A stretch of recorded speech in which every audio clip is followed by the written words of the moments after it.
नमस्कार, सत श्री अकाल। स्वागत है उस प्रोग्राम में जहां मैं अन्नू कपूर आपको सुनाता हूं फिल्मी दुनिया की कुछ कहानियां, कुछ मेरे अपने अनुभव, कुछ सदाबहार गीत और कुछ अननोन फैक्ट्स और ट्रिवियाज हमारी फिल्म इंडस्ट्री के। Welcome to Suhana Safar with Annu Kapoor, सिर्फ 92.7 बिग एफएम। आज की कहानियां कुछ इस तरह से हैं। शादियों का सीजन है और हर गली कूचा उसी रंग में रंगा है, तो हम भी आज के सफर का आगाज करेंगे शादी की बात से ही। पहली स्टोरी होगी धर्मेंद्र और हेमा मालिनी की शादी की। दूसरी स्टोरी अनुपम खेर की।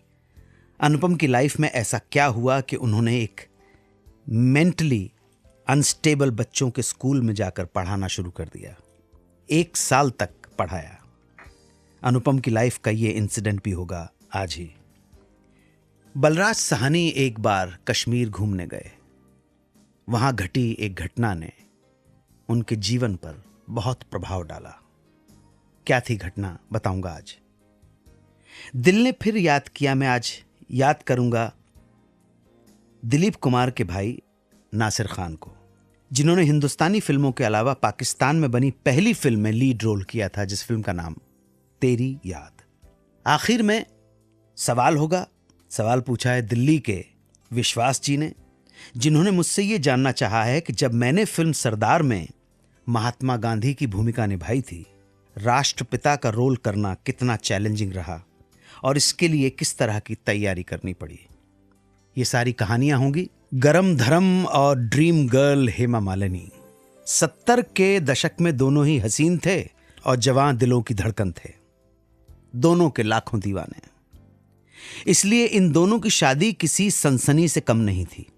सनसनी इसलिए भी कि हेमा मालिनी के संजीव कुमार और जितेंद्र के साथ इश्क के चर्चे उन दिनों आम हो गए थे।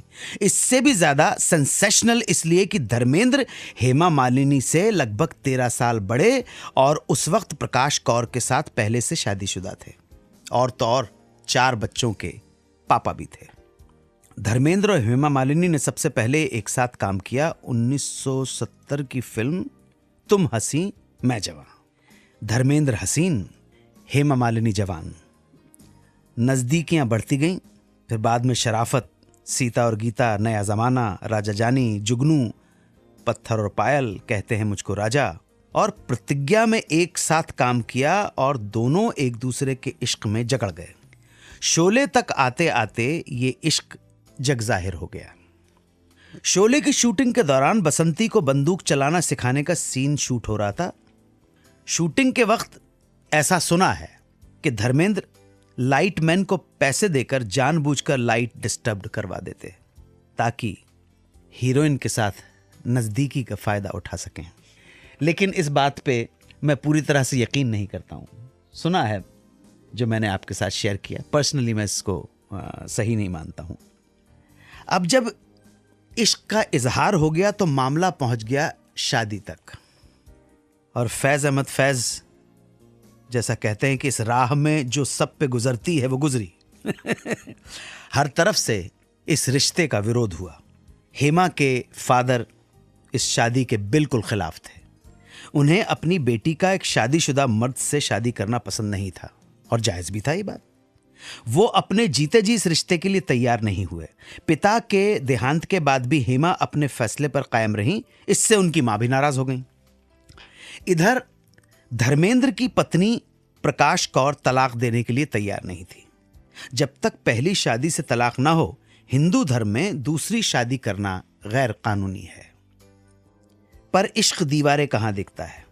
21 अगस्त 1989 को इन दोनों ने शादी कर ली। धर्मेंद्र के दीवानों में से एक हैं बीकानेर के दर्शन सिंह। उनके अनुसार यह शादी 2 मई 1980 को हुई थी। आउटलुक मैगजीन के अनुसार मामला थोड़ा सा क्रिटिकल है। एमपी के 2 नेताओं ने क्वेश्चन उठा दिया था, जिसकी वजह से एक बात प्रकाश में आई।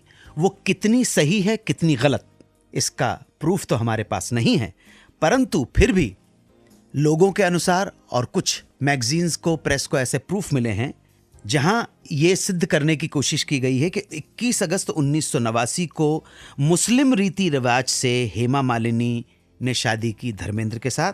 गुपचुप तरीके से इस्लाम धर्म कबूल करने के बाद धर्मेंद्र ने अपना नाम रखा दिलावर खान और हेमा मालिनी का नाम हो गया आयशा बीबी। आउटलुक मैगजीन के अनुसार 1,11,000 मेहरनामे पे ये निकाह पढ़वाया गया।